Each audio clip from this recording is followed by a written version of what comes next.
Como podem os irmãos se tornarem eternos rivais? Esta é uma história que iniciou em 1920 com dois irmãos que eram sócios da empresa Desley Brothers Sportswear Company, que tinha sede na cidade de Herzogenaurach, na Alemanha.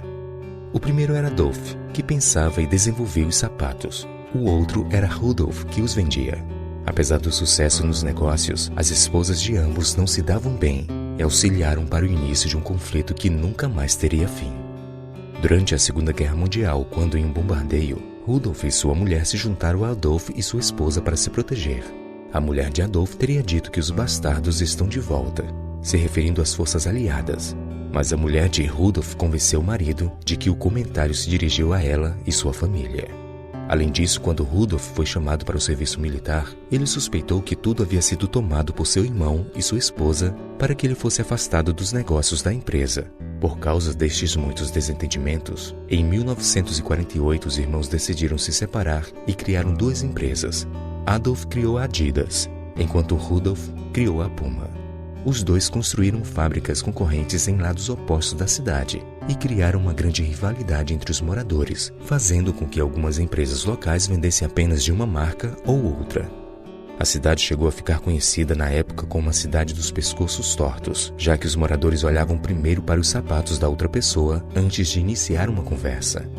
Mesmo na morte, a rivalidade ficou exposta entre os irmãos, já que ambos foram enterrados no mesmo cemitério, mas em extremidades opostas, ficando o mais longe possível um do outro.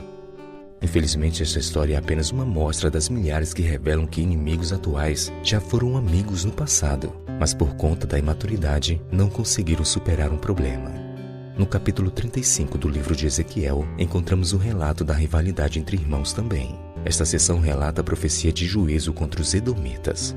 A partir do verso 3 lemos: Dize-lhe, assim diz o Senhor Deus: Eis que estou contra ti, ó monte Seir, e estenderei a mão contra ti, e te farei desolação e espanto, pois guardaste inimizade perpétua e abandonaste os filhos de Israel à violência da espada no tempo da calamidade e do castigo final.